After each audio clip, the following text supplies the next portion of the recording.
Lisir wangi sliramu tumaking sirno ojo tangi kanmu guling awas jok ngetoro aku lagi bang wingo Jin setan kang tak utusi Dadyo sembarang Wojo layu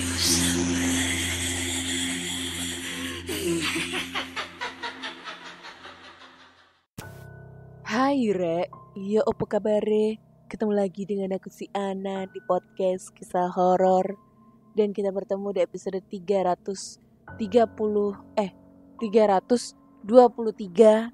Dan di episode kali ini akan membacakan cerita horor ataupun email berhantu yang sudah dikirimkan teman-teman melalui podcast kisah horor@gmail.com atau di Instagram podcast kisah horor serta Google Form yang lainnya tersedia di bio Instagram podcast kisah horor.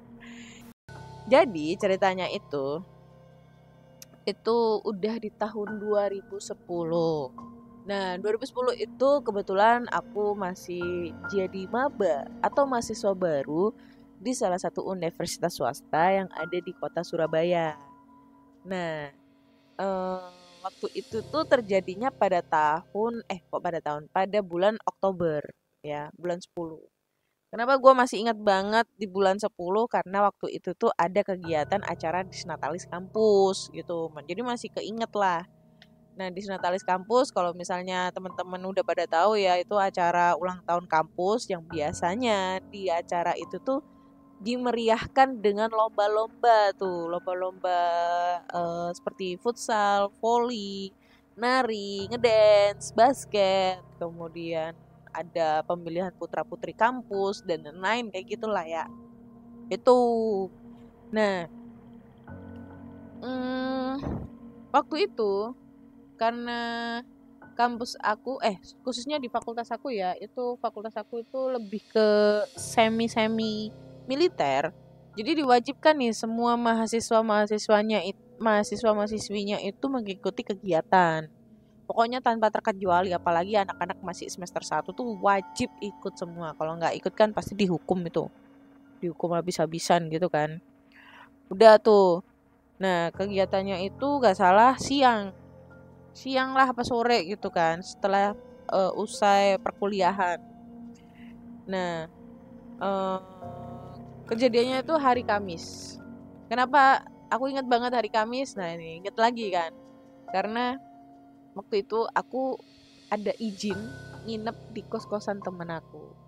Nah, karena kan kegiatannya itu kan sampai malam ya. Paling malam itu sampai jam 7, setengah 7.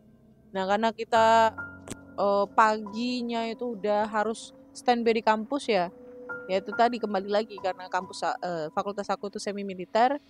Jadi jam 5 pagi itu setelah selesai sholat subuh itu udah harus standby di kampus. Nah, jadinya aku tuh kayak berpikir daripada aku pulang kecapean habis kegiatan, aku nginep tuh sehari di kosan teman aku, udah izin juga. Terus di satu sisi lain, rumah aku dengan kampus itu lumayan jauh lah jaraknya, kurang lebih sekitar 16 kilometer. Jadi kebayang ya. Nah, ya udahlah aku nginep tuh di kosan teman aku. Selesai kegiatan, kita pulang tuh ke kosan teman aku bertiga nih. Teman aku. Ini nama samaran tidak aku rubah, sama seperti yang ada di channel sebelah. Namanya Yuni Amasari gitu. Nah, ya udahlah aku nginep nih di kos-kosannya Yuni Amasari berdua gitu. Untuk lokasinya kos-kosannya Yuni Amasari itu kurang lebih 300 sampai 500 meter lah ya dari kampus gitu. Jadi kalau masih jalan kaki masih aman ya. Nah, lokasinya itu masuk ke dalam sebuah gang. Jadi ada kayak jembatan kecil, jembatan selokan gitu, selokan besar. Itu ada jembatannya kecil ngelewatin kayak gitu. Masuk nih ke dalam. Nah, untuk gangnya ini di seberang gang itu ada masjid besar. Wah, kebayang ya. Pasti yang anak-anak rumahnya daerah sekitar situ apa rumahnya di daerah Surabaya pasti kebayang lah ya di mana nih. Nah, kos-kosannya itu masuk gang, terus letaknya itu paling ujung sendiri. Nah, dan gang itu disebut dengan nama Gang Makam. Kenapa disebut dengan Gang Makam? Karena di gang tersebut itu ada makam umum. Dan lokasi makamnya umum ini ada di paling ujung sebelahan dengan kos-kosannya si Yuni sama si Sari. Jadi ini kos-kosan Yuni sama Sari udah di balik tembok kos-kosannya itu udah makam umum gitu kan. Untuk denah lokasinya, denah kos-kosannya ya. Jadi di kos-kosan Yuni sama Sari itu ada 2 pintu akses masuk ke dalam.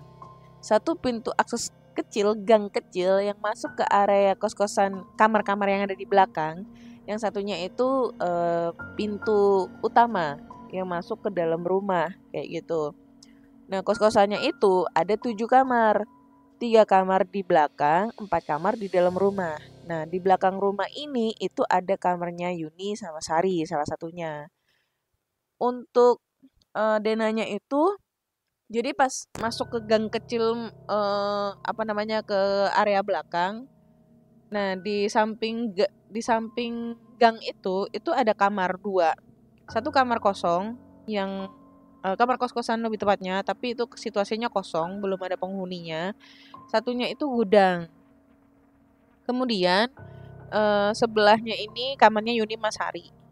Terus ada jalan masuk ke dalam rumah, kemudian ke dalam rumah sama dapur ya. Terus sebelahnya gang jalan ini itu kamar si pelaku utama. Kok pelaku utama? Pemeran utama. Nah, tengah-tengah itu tempat jemuran baju. Jadi ini kos-kosannya itu bentuknya los ya, outdoor. Tapi ada di belakang rumah gitu. Jadi outdoor. Nah, tengah itu jemuran, ada kayak tali tempat ngejemur dan lain-lain. Terus di depannya itu ada kamar mandi. Nah, kamar mandinya 2 bilik nih. Nah, untuk kamar mandinya itu lampunya emang pakai lampu 5 watt warna kuning. Di sebelah kiri, pojok kiri, deket tembok, itu ada tempat pembuangan sampah. Nah, biasanya itu setiap 2 hari sekali anak-anak itu pada ngebakar sampah gitu yang udah numpuk di situ. Entah itu sampah dari daun-daun kering atau sampah-sampah kering kayak kertas apa segala macam, terkecuali makanan ya, sampah basah. Nah, sampah basah itu ditaruh di luar. Kalau sampah-sampah yang bentuknya kering itu emang ditaruh di situ terus dibakar gitu. Nah, di balik temboknya itu udah makam umum. Gitu, guys. Oke, lanjut ke cerita. Nah, setelah kita sampai di kos-kosan, kita ngobrol-ngobrol nih di depan di teras kamarnya si Yuni sama si Sari. Pemeran utamanya ini ada di sebelah kamarnya si Yuni sama si Sari. Sebut saja namanya Lastri. Ya, aku samain namanya kayak di channel sebelah. Nah, si Lastri ini itu sebenarnya bukan teman satu kampus dengan kita gitu. Dia itu beda kampus dengan kita. Jadi ini kemarin belum aku sempat jelaskan ya. Jadi Sari itu tuh teman beda kampus. Dan kebetulan Sari ini senior 2 tingkat di atas kita. Jadi dia angkatan 2008, kita angkatan 2010. Gitu. Cuma ya udah kita udah kenal akrab ya, udah nganggep temen baik gitulah ya. Karena memang satu kos-kosan nih sama si Yuni sama si Sari. Dan aku pun juga kenal selama aku sering main di kos-kosannya Yuni sama Sari gitu. Untuk si Lastri ini dia itu tinggal di kamar sendirian gitu. Karena memang anaknya ini agak introvert gitu ya. Ya udah tuh selesai kita pas kita ngobrol-ngobrol itu sekitar jam 6:30 jam 7 malam. Kemudian jam 7 malam itu si Lastri ini keluar dari kamar menuju kamar mandi gitu kan. Ya mau mandi gitulah ya, karena kan dia bawa handuk, bawa perlengkapan mandi dan lain-lain kayak gitu.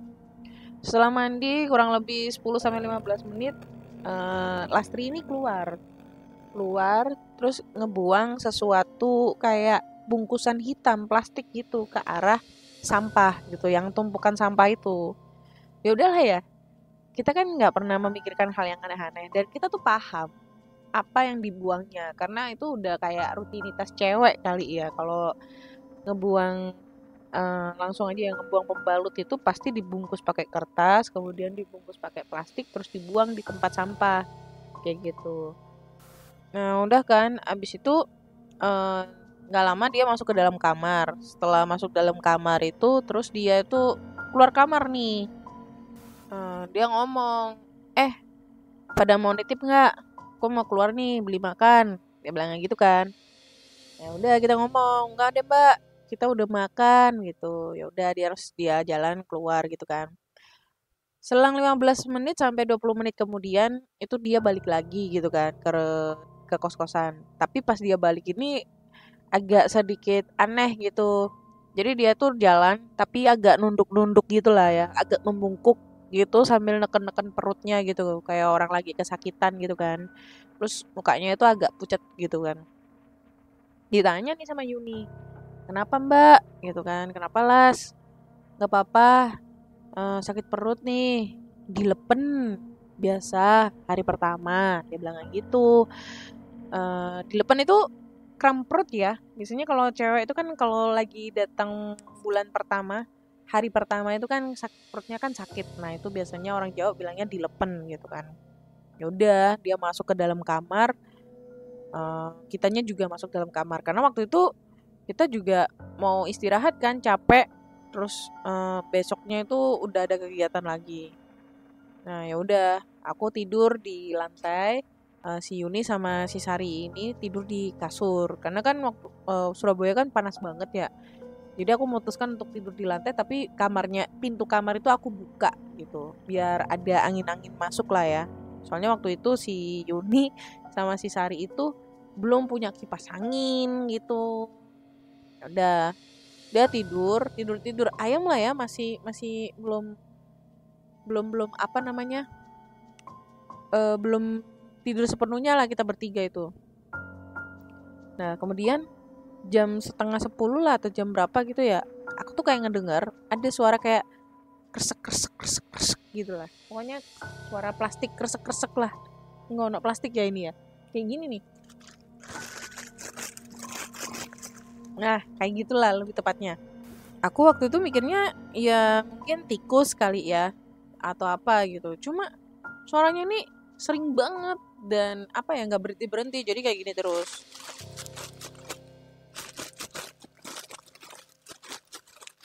Nah gitulah pokoknya.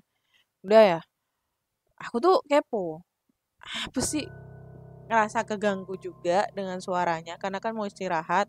Terus aku juga kepo, tikus kok kurang ajar banget sih, kok tikus kok sering banget, apa yang dicarinya. Soalnya yang aku ingat itu di sana itu belum ada tumpukan kresek sama sekali, gak ada tumpukan kresek. Cuma satu si Lastri itu buang sesuatu itu yang pakai kresek hitam itu. Dan itu pun juga di talinya itu kayak ya di tali mati gitu yang rapet banget, jadi nggak ada angin untuk ngebukanya itu kan. Udah aku kepo nih, ngintip keluar ke arah si pembuangan sampah itu. Nah di situ aku kayak ngeliat ada sosok, tapi bentuknya itu siluet, nggak begitu jelas banget, nggak begitu solid banget, cuma kayak bayangan gitu. Dan dia tuh lagi duduk, karena aku ngelihatnya itu modelnya kayak jongkok atau duduk gitu, pendek gitu kan, menghadap ke tembok gitu. Terus aku ngomong, siapa tuh gitu kan, refleks gitulah, takutnya itu kan maling atau apa gitu kan. Cuma kan mikir ya, maling ngapain ngorek-ngorek sampah gitu kan. Si Yuni tuh ngomong tiba-tiba, kenapaan gitu kan.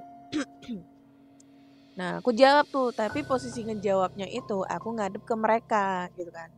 Nggak tahu, kayaknya ada orang deh. Ah, halu, tikus paling gitu kan. Pas aku balik lagi ke arah si tempat sampah itu, sosok itu tiba-tiba udah nggak ada, hilang. Nah itu, kenapa kok aku bilangnya itu bayangan? Kan itu ada cahaya gitu kan.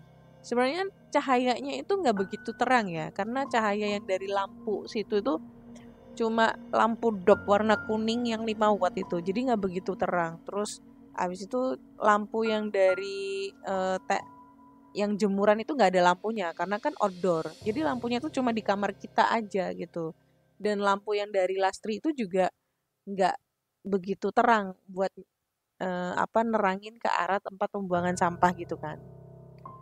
Nah karena itu sosok hilang, ya udah aku lanjut tidur. Mikirnya kan udah nggak mikir yang aneh-aneh ya, mungkin aku halu lah, apalah gitu kan, mungkin apa gitu kan. Ya udahlah, sudah aku balik lagi tidur. Jam 1 malam, si Sari ini tuh bangun, niatnya mau sholat tahajud gitu. Kan dia nih kan anaknya agamis banget ya, anak Jombang gitu kan, Jombang kota beriman. Niatnya mau sholat tahajud gitu kan. Nah pas dia keluar kamar, masih lokasinya ada di teras gitu, dia tuh kayak ngelihat sama yang seperti yang aku lihat, ada sosok hitam itu lagi jongkok di tempat sampah gitu, tempat pembuangan sampah, lagi jongkok. Tapi katanya itu sosoknya ini kayak solid banget lah, apa ya, kayak kelihatan hitam banget, posisinya lagi jongkok. Terus kayak dia tuh melakukan aktivitas ngorek-ngorek sampah gitu. Dia tuh mau dideketin kan pelan-pelan gitu.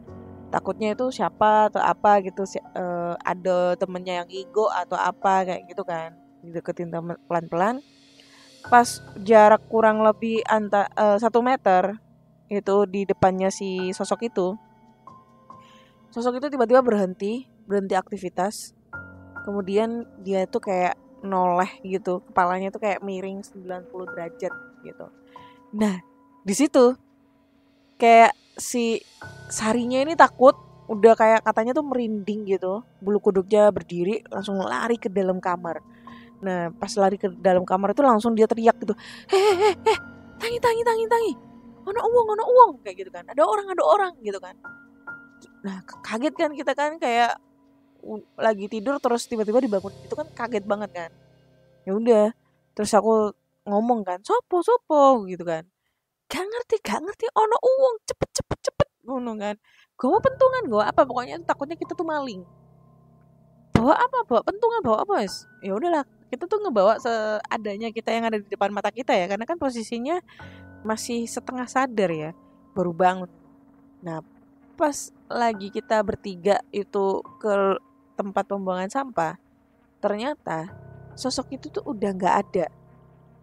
Nah Sari itu kayak kayak ngomong, tadi tuh di sini tuh ada orang kayak ngorek-ngorek sampah gitu kan. Sumpah demi Allah aku tadi tuh ngeliat gitu kan. Nah aku tuh kayak mikir, aku tuh gak bilang halu kali apa segala macam, nggak ngomong kayak gitu karena aku inget tadi apa yang aku lihat. Cuma aku nggak mau ngomong membenarkan, ya aku tadi juga ngeliat kayak gitu lah. Terus tiba-tiba itu pas Sari udah kayak udah ketakutan, udah kayak meyakinkan kita gitu kan, kayak dia ngelihat ada sesuatu di situ.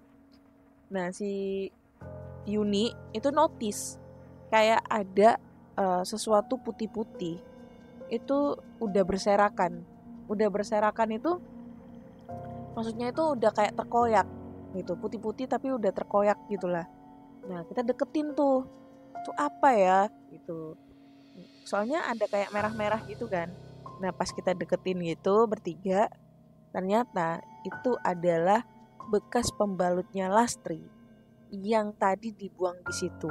Dan ternyata bekas pembalutnya itu tidak dicuci, jadi masih ada darah haidnya, dan itu darahnya banyak banget kan. Kalau hari pertama itu kan pasti lagi deres-deresnya ya, itu banyak banget. Dia nggak ngecuci, jadi dibuang gitu aja. Nah karena kita tuh langsung ngeri ya, wah masa yang dikoyak-koyak ini tadi gitu. Akhirnya kita memutuskan untuk ngebakar, tapi kebakarnya itu sama sampah-sampah yang udah ada di situ, kayak rumput-rumput dan lain-lain lah ya gitu kan. Ya udah kita bakar lah. Selesai ngebakar kita kayak udah kayak mikir, udah paling itu tadi tikus kali ya yang ngoyak-ngoyak atau apa, kan baunya amis kayak gini-gini, udahlah tidur lagi gitu kan. Aku ngomong ke Yunia masih Sari, ya udah karena kita masih ngantuk, Kita balik lagi ke kamar, tidur. Nah, Sari masih melanjutkan aktivitasnya untuk mau sholat tahajud gitu kan. Jadi dia ke kamar mandi, wudhu, terus balik lagi ke kamar, terus melakukan sholat, terus tidur lagi. Jam 4, Sari ini bangun duluan. Ya, yang seperti yang aku jelaskan tadi ya. Dia itu agak agamis banget orangnya. Dia itu bangun, eh, niatnya mau sholat subuh. Nah, pas dia mau ke kamar mandi, dia tuh kayak ngedenger orang ngerintih kesakitan. Sakit, sakit, kayak gitu kan. Loro, loro, gitu kan. Nah, Sari nih bingung kan. Sopo yo? Suaranya sopo yo? Nah, pas didengerin secara cermat, ternyata itu tuh suaranya ada di kamarnya Lastri. Ya udah dong, diketok kan, pintunya, tok tok tok tok tok. Las, Mbak Las, gak popo ta sampean. Tapi si Lastri di dalam itu masih ngomong sakit, sakit gitu kan. Dan ditotok lagi, Mbak Las. Terus akhirnya engsel pintunya itu dibuka. Ternyata pintunya itu nggak dikunci. Masuklah ini Sari ke dalam kamar. Nah itu dia udah apa ya namanya, ngelihat itu Sari itu kondisinya udah kayak ngerintih kesakitan, udah keringet dingin, basah bajunya, terus habis itu eh, mukanya pucat banget gitu. Pokoknya badannya tuh dingin banget gitu kan. Terus ditanya ini sama Sari, kenapa mbak, kenapa mbak gitu kan. Aduh, Sar, perutku sakit, dilepen nih gini kok ngene ya, no, katanya si Lastri ini. Terus si Sari nanya, emang biasanya kayak gini mbak? Enggak, loro Sar, loro gitu kan. Udah makan belum? Sudah tadi. Udah aku bikinin teh anget ya, katanya si Sari itu gitu. Dibikinlah teh anget, diminum sama Sari dikit lah, nggak banyak. Sama si Sari itu, kok si Sari, diminumlah sama si Lastri itu dikit, nggak banyak.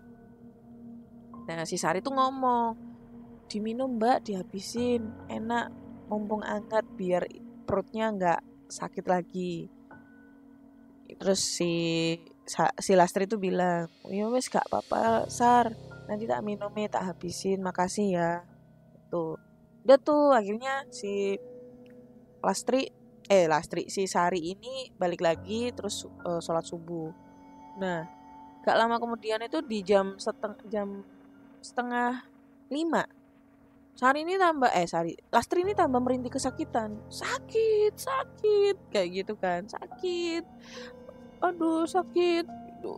Nah panik dong kita bertiga ini, wah kenapa maksudnya, kenapa datang bulan lagi kram perut, lagi dilepen gitu kan, kok seheboh gini gitu loh untuk sakitnya. Ya aku tahu ya, orang kalau misalnya lagi datang bulan dan hari pertama haid itu pasti sakit banget, karena aku juga ngalamin gitu, sakit banget. Cuma ini kayak udah heboh banget gitu loh, udah kayak wah, udah sakitnya itu bukan kayak sakit pada umumnya gitu lah, sakitnya tuh kayak udah sakit parah banget gitu, sampai sampai inilah, sampai apa namanya, oh, kasurnya ini berantakan apa, terus kayak eh, lantai itu basah semua, air tehnya tumpah semua, segala macem, ada semut-semut dan lain-lain, tuh heboh banget.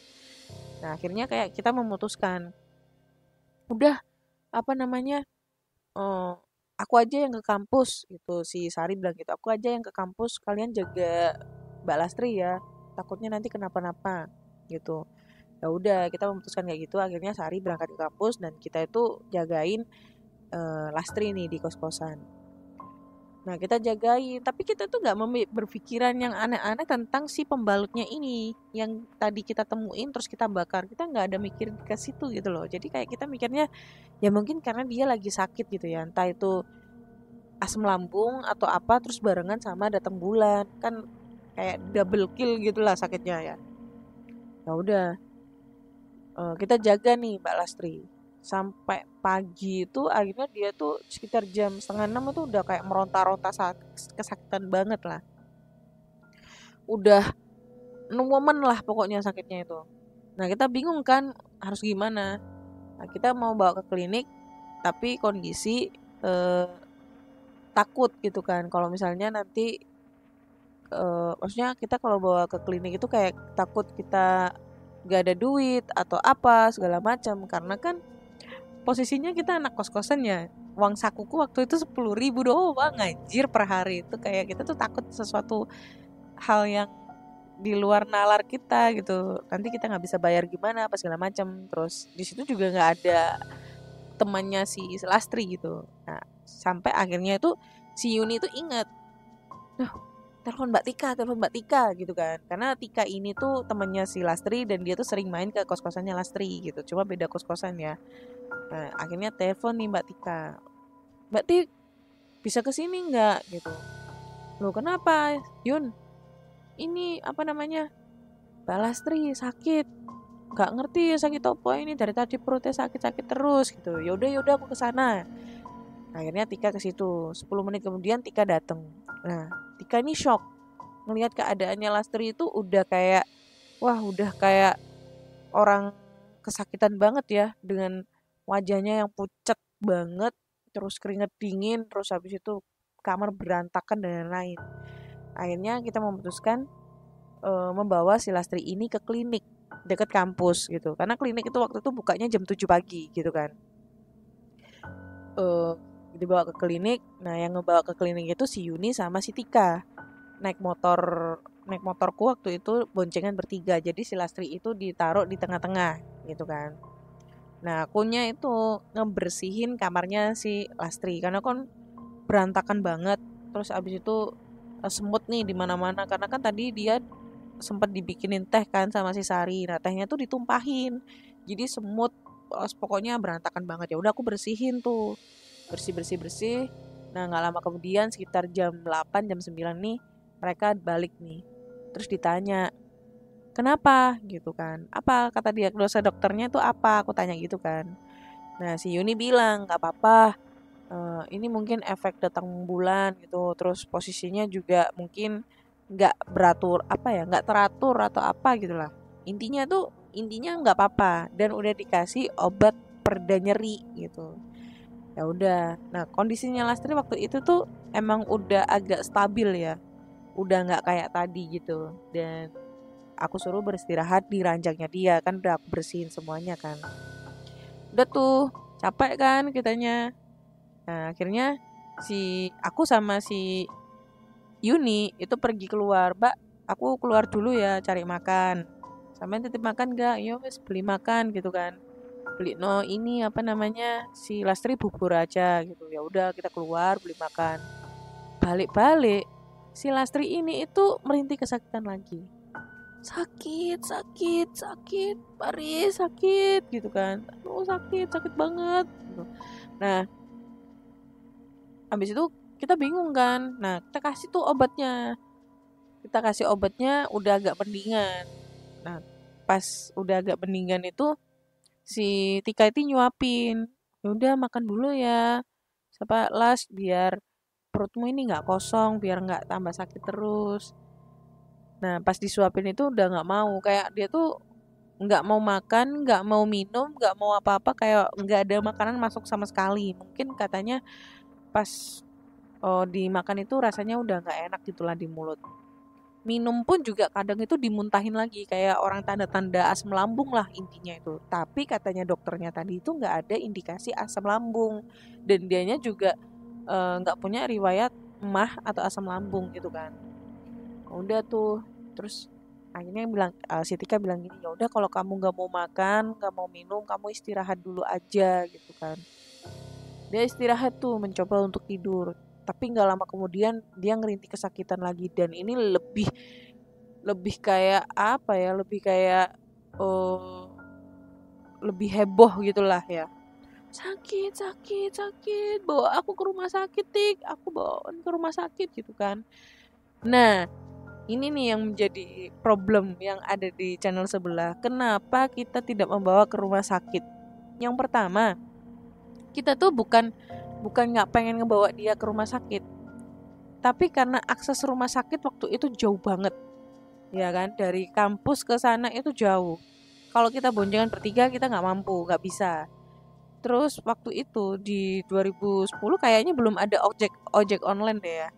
Iya, belum ada Gojek ya. Gua nggak tahu udah ada Gojek apa belum.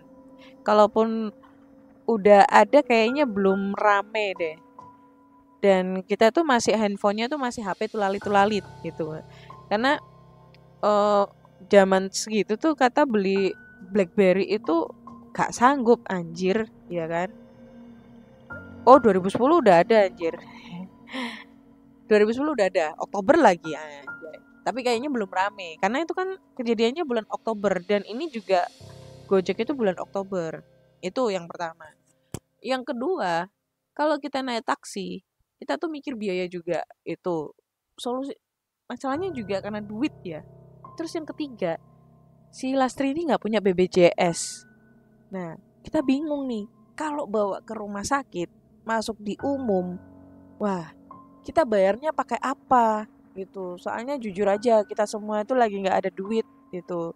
Jadi kayak si Mbak Tika ini nunggu transferan uang dari orang tuanya, si Yuni juga sama, begitupun juga aku yang waktu itu masih kere banget gitu kan, sampai sekarang juga masih kere gitu. Jadi kayak kita tuh nggak apa ya, kayak nggak punya pilihan kalau misalnya Astri ini harus kita rawat gitu di rumah.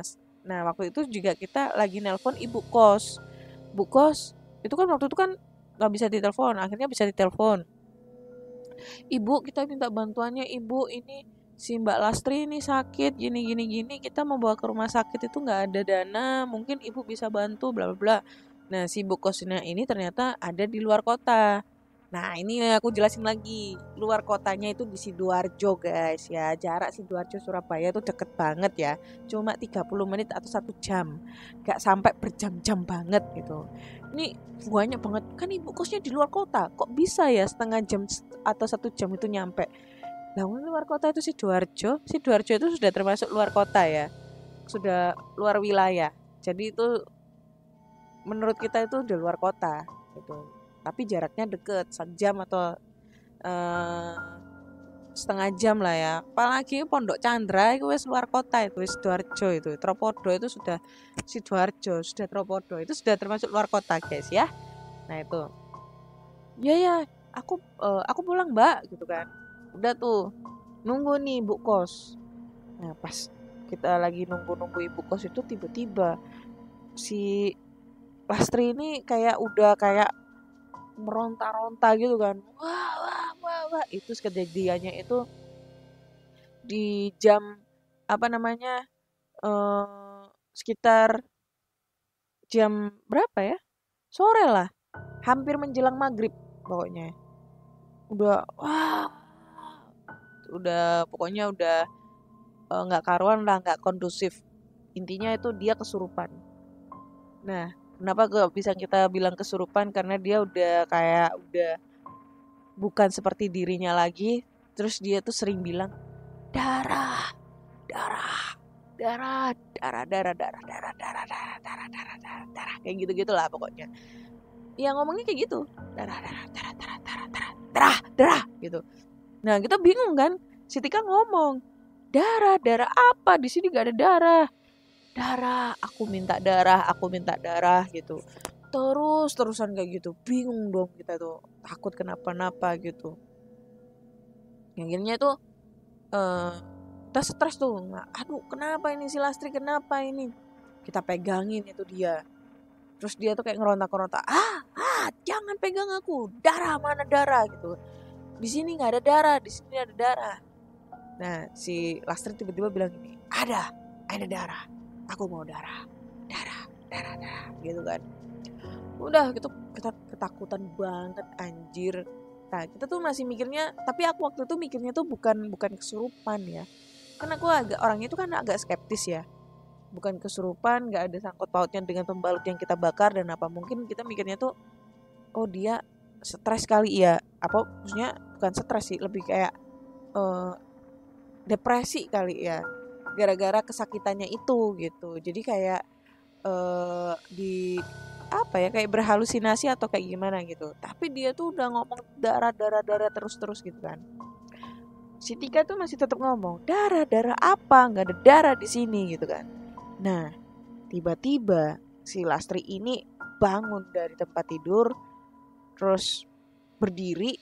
Nah Lastri ini kan pakai pakai rok ya, pakai rok panjang. Tiba-tiba dia tuh ngangkat roknya, terus tangannya itu kayak gosok-gosok sesuatu gitu di area kemaluannya. Dan pas dikeluarin gitu tangannya ini udah penuh darah. Dan dia udah ngejilat-jilat tangannya itu. Kayak gitu. Ini yang aku mau. Darah. Kayak gitu. Wah, kaget dong kita, yang dia maksud itu darah headnya coy. Wah, kita kaget. Histeris, udah teriak-teriak gak karuan. Akhirnya tuh kayak kita pegangin si Lastri, tapi Lastri tuh masih posisinya ngasih ngejilat-jilat ini sampai di telapak-telapak di punggung tangannya itu, sambil ketawa-ketawa.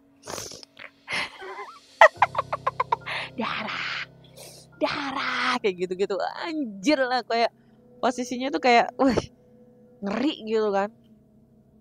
Las istighfar si Tika itu kayak gitu.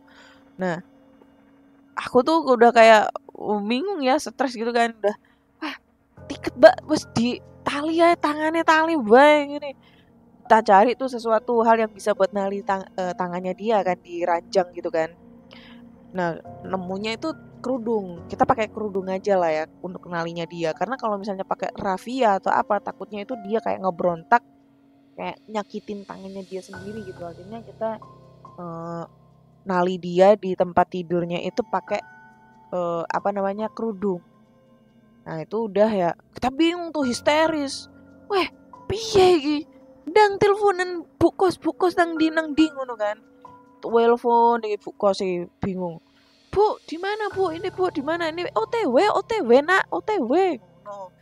Terus bingung kan, akhirnya tuh kayak itu tuh sekitar jam 7 atau berapa itu, akhirnya kayak kita tuh mikir, piye yo Mbak, piye iki Mbak? Lastri kok gini? Nah Lastri tuh posisinya udah kayak ketawa, terus tiba-tiba nangis, ketawa, nangis, pokoknya nggak kondusif lah. Nah kemudian itu setengah jam kemudian itu ibu kos tuh udah datang ke kos-kosan ya. Ya udah aku jelasin tadi ya di awal ya. Dia tuh ibu kosnya tuh lagi di Sidoarjo, dan jarak dari Sidoarjo ke Surabaya itu ke kos-kosan cuma setengah jam doang gitu kan. Udah, terus dia ngeliat itu kondisi kamar tuh udah berantakan banget.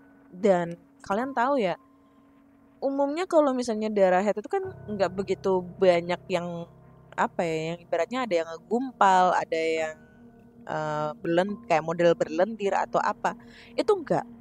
Jadi di lantai itu udah kayak ceceran darah itu kayak darah-darah segar gitu, kayak wah udah ceceran kemana-mana gitu kan.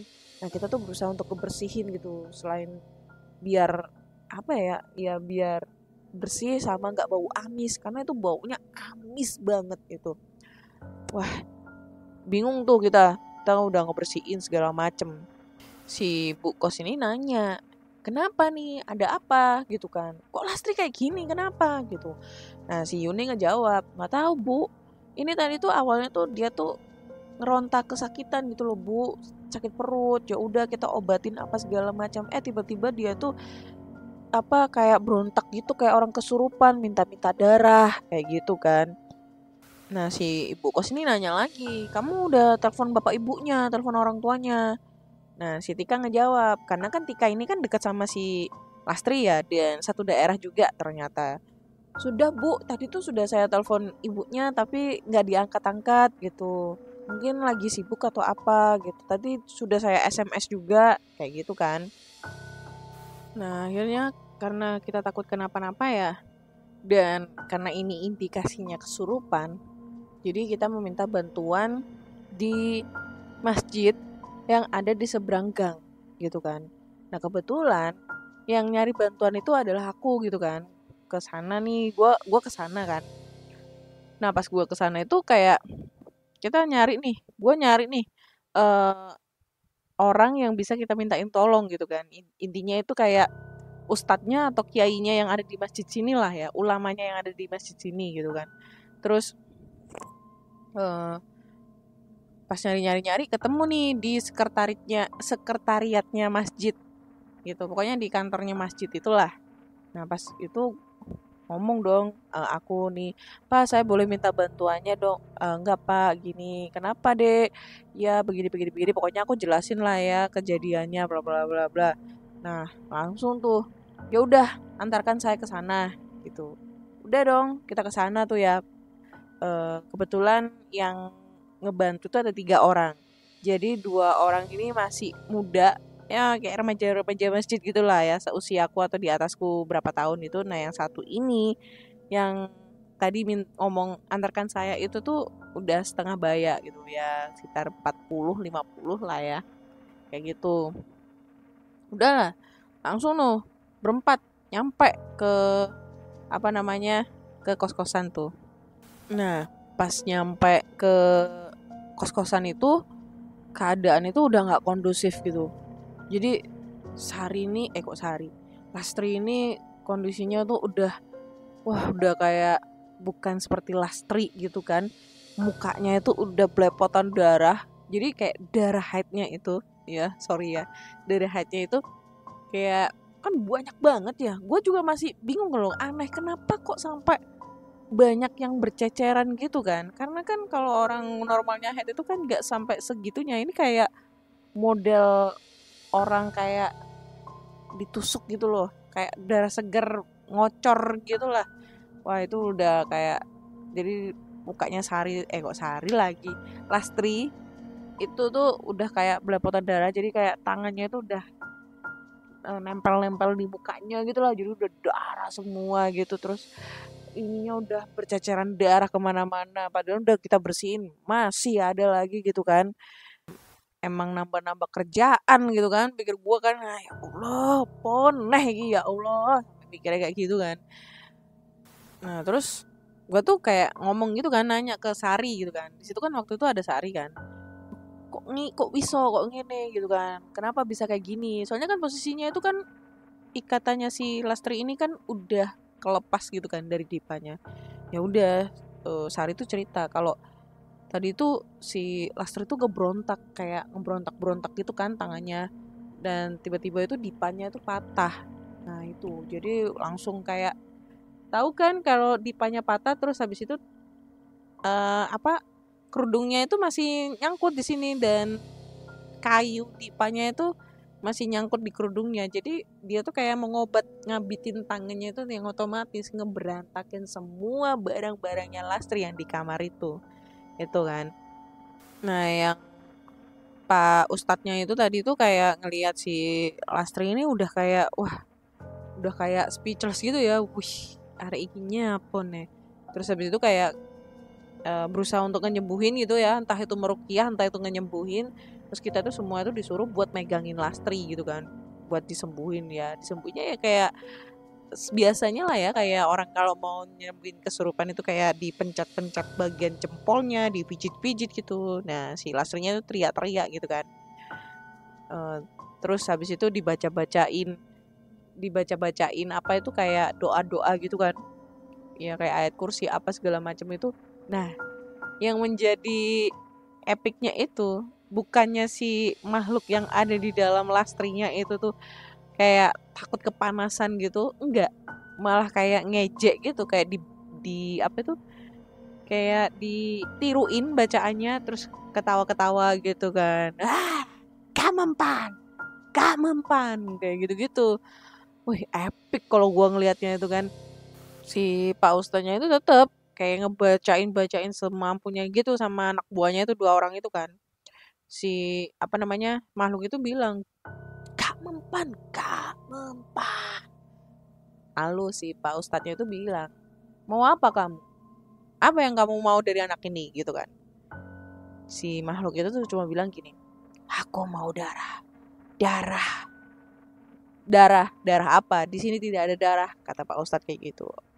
Aku mau darah dari anak ini.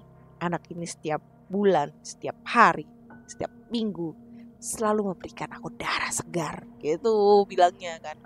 Wih, kayak suaranya itu berat, bukan kayak suaranya si Lastri gitu kan. Kayak beda lah, kadang itu suara cowok, kadang suara kayak nenek-nenek, suara cewek, tapi tuh kayak suaranya itu berat banget gitu kan. Nah, Pak Ustadznya bilang, jauhin anak ini, tinggalkan anak ini bukan duniamu. Si makhluk itu bilang, gak mau, aku mau anak ini punya darahnya sangat manis dan segar, gitu guys. Udah serem gak sih kalau aku ngomong?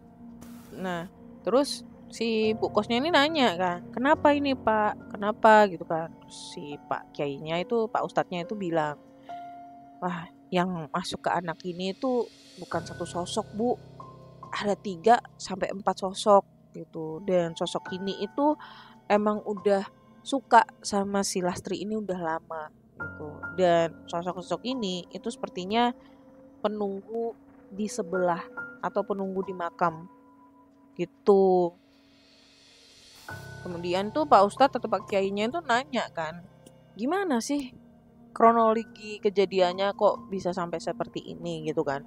Ya udah tuh jelasin satu persatu. Yang pertama ngejelasin kan aku Yuni Sari, karena kan awal mulanya ada di kita bertiga, kemudian Tika datang itu kan. Ya kita jelasin dari pas ketemu sosok hitam itu, terus tiba-tiba sosok hitam itu 2 kali ketemunya, terus tiba-tiba kita menemukan bekas pembalutnya si Lastri yang masih ada darahnya itu udah terkoyak-koyak sampai busa-busanya atau apa itu ya keluar gitu dari pembalutnya itu. Kemudian kita bakar gitu kan, maksud kita bakar itu biar tidak terjadi hal-hal yang tidak diinginkan. Terus paginya itu Sari merintih kesakitan, terus sore itu tiba-tiba seperti ini, kayak gitu kita kayak ngejelasin secara runtut. Nah langsung dong Pak Ustadznya bilang gini, ya ini yang menjadi sumber masalahnya. Si pembalut ini kalian bakar, yang kedua si Lastri ini jorok gitu. Nah dari kejorokannya ini yang membuat makhluk-makhluk itu tuh suka nempel ke ke Lastri. Ini nih sering kebolak-balik ya, Sari sama Lastri ya, namanya hampir sama. Sering nempel ke Lastri karena kejorokannya si Lastri ini. Nah si Pak Kiainya, Pak Ustadznya itu tanya kan ketika, karena kan Tika ini kan teman dekatnya si Lastri ya, udah berapa lama Mbak ini Lastri kayak gini gitu kan. Wah udah lama Pak, kan dulu itu kan dia satu kos sama saya Pak, tapi karena dia ini anaknya jorok, saya tuh udah nggak betah, akhirnya saya tuh pindah kos. Nah terus dia tuh juga pindah kos. Nah niat saya pindah kos tuh biar saya tuh nggak satu kos sama dia lah, karena dia tuh emang terkenal joroknya gitu. Terus dia pindah kos di sini, saya kira mungkin dia berubah nih karena emang kosnya kan di sebelahnya ada makam. Nggak taunya makin parah Pak, bilang gitu. Saya udah sering ngasih tahu ke dia buat dibersihkan, tapi dianya itu kayak mikirnya tahayul kayak gitu-gitu Pak gitu. Nah si Pak Kiainya tuh, Pak Ustadznya tuh bilang gini, ya ini nih akibat tidak bersih gitu kan. Kebersihan itu kan sebagian dari iman. Nah kalau misalnya kalian gak bersih ya kayak gini, jadi sarang setan kayak gitu gitulah intinya ya, ceramah-ceramah dikit lah ya, ada tausiah sedikit gitu.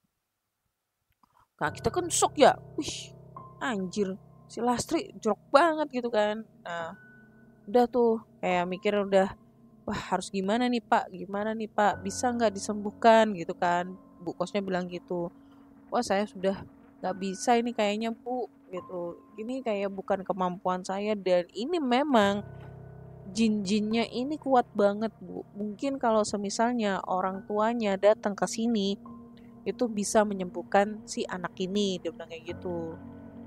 Apa orang tuanya udah dihubungin? Nah si Tika ngomong, sudah Pak, tapi nggak diangkat tadi sudah saya SMS juga supaya nelpon saya balik karena ada kepentingan urgent masalah Lastri, dibilang kayak gitu. Nah pas kita ngobrol-ngobrol gitu kan, posisinya si Lastri ini kan masih kayak ngomong ngadep ke atas gitu kan posisinya kan diikat kan, terus habis itu ngadep ke atas, terus habis itu bilang darah gitu terus kan sambil ketawa-ketawa. Nggak lama kemudian berontak lagi nih si Lastri, gitu kan. Ikatannya yang di kaki ini lepas. Kan yang di tangan itu kan dipegangin sama dua muridnya si Pak Ustadznya ini kan. Berontak lagi. Terus dia bilang, darah, darah, darah gitu kan. Pergi kamu dari anak ini, pergi gitu kan. Nah, gak lama kemudian si Lastri ini berdiri. Abis itu dia melakukan adegan kayak gitu lagi. Kayak tangannya itu diusap-usap kemaluannya itu, terus banyak darah itu, terus dijilat-jilat gitu. Nah, shock dong kita, teriak dong, ibu kos juga teriak, Lastri gitu kan. Langsung kita sekap gitu, kayak kita dekep gitu, kita tangannya kita dekep, terus kita tutup gitu kan, pakai selimut, pakai apa, karena kan dia hampir kayak mau telanjang gitu, dan di situ tuh banyak cowok-cowok gitu kan. Eh, Terus kita kayak menutupin dia pakai selimut gitu. Nah dia tuh kayak ditutupin gitu. Kita kan kayak nutupnya tuh kayak apa ya? Kayak kepompong gitu. Terus dia tuh kayak ketawa-ketawa. Darah. Wah, gue gak bisa ngekspresiin ya di sini. Gue harus pakai visualisasi gitu kan, biar bisa mengekspresinya. Itu kayak di film-film, kalau kalian tahu. Ekspresinya tuh kayak di film-film, kayak epic banget gitu kan. Wah, terus si Pak Gayanya bilang ini cepet Pak, cepet Bu, harus cepet orang tuanya kesini. Mungkin dengan cara orang tuanya kesini, orang tuanya datang, itu anak ini bisa sembuh. Mudah-mudahan bisa sembuh. Karena saya udah ngelihatnya itu kan, Pak Kiainya, Pak Ustadznya ini kan agak-agak sedikit indigo kayaknya ya. Indigo ada apa gitu lah, punya ilmu, tapi ilmunya tuh nggak begitu kuat, nggak begitu hebat gitu loh, nggak begitu tinggi ya. Dia bilang ini apa tuh, rohnya atau roh atau apa sih, raga raga jiwa dan raga ya, raganya si Lastri ini kayaknya udah nggak di sini lagi gitu kan. Wah, bingung dong dengan omongannya si Pak Ustadznya kayak gini kan, kayak kita, terus gimana nih Pak, makanya cepet harus dihubungin. Qadarullah ya, tiba-tiba itu ibunya Lastri ini tuh telepon si Tika. Diangkat tuh sama si Tika. Halo Tik, kenapa tadi kok telepon kenapa Lastri gitu kan. Bu ngapunten niki Bu, mending nek sakit jenengan mriki ngono, langsung kan disaut ambek ibu kose. Ibu mohon maaf Bu, kalau bisa secepatnya datang ke kos-kosan ya Bu ya, di Surabaya Bu. Nanti saya share alamatnya, saya kirim alamatnya lewat SMS gitu kan. Loh, kenapa Bu? Anak kula kenapa? Iki sinten? Digituin kan. Ini siapa? Oh, saya ibu kosnya Bu. Mending ibu sama bapak kesini secepatnya nggih Bu. Soalnya anaknya ibu ini sudah ndak kondusif ini gitu kan. Sudah ndak karu-karuan gitu. Kaget tuh ibu sama bapaknya. Ibunya tuh, kita tuh ngedenger kan. Kan soalnya kan di loudspeaker kan. Pak, Lastri, Pak gitu. Nah, tiba-tiba ibunya tuh ngedenger Lastri ini teriak-teriak gitu. Darah gitu kan. Si ibunya tuh, Pak cepet Pak, ayo budal di Surabaya. Nah itu akhirnya mereka tuh berangkat ke Surabaya. Nah ternyata tuh pas mau berangkat itu, bis itu udah ada di jam 11 malam, itu nggak ada bis arah ke Surabaya. Jadi dia tuh nunggu pagi. Nah nggak tahu kenapa ternyata mereka itu naik travel gitu. Apa ya, entah naik travel, entah nyewa tetangganya yang punya mobil, gua nggak tahu. Pokoknya cepet banget lah nyampe ke Surabaya itu kan. Nah di situ tuh kayak Pak Kiainya, Pak Ustadznya itu kayak udah angkat tangan, terus dia bilang gini, Bu, saya minta izin untuk nyari bantuan ke teman-teman lainnya yang ada di masjid, siapa tahu ada yang bisa ngebantu. Itu posisinya jam berapa ya, jam 12 sampai jam 1 gitu lah malam. Ini anak buah saya, ini anak-anak saya suruh ke sini buat jagain gitu kan.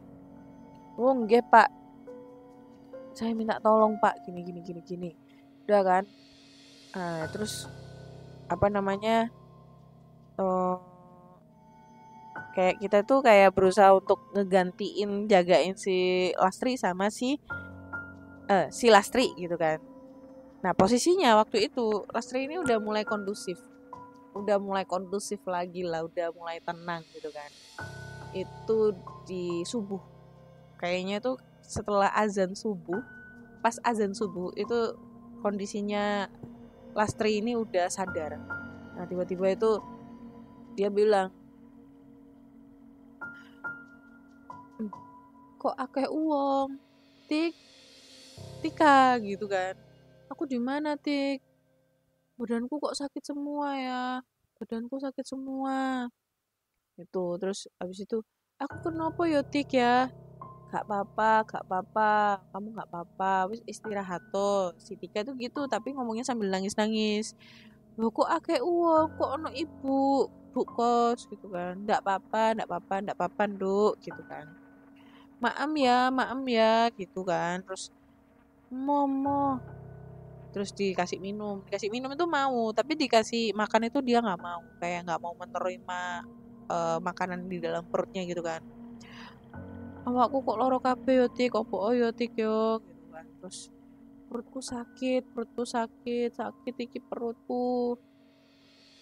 Ibu kos itu sambil nangis-nangis bilang, wis nduk, bubuk wae yo. Nek lapar mak ngomongon tak buat no bubur, tak beli no bubur saiki.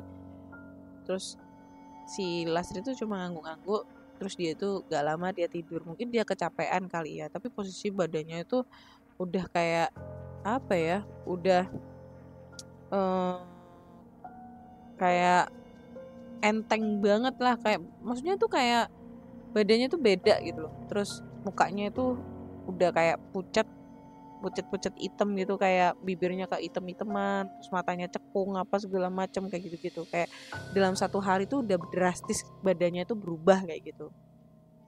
Gitu guys. Dan kayaknya kita lanjut ke episode selanjutnya ya. Ini sudah 1 jam. Nantikan di episode selanjutnya. Sebelum kalian lanjut ke episode selanjutnya, jangan lupa disawer-sawer dulu dong kita biar tambah semangat. Oke?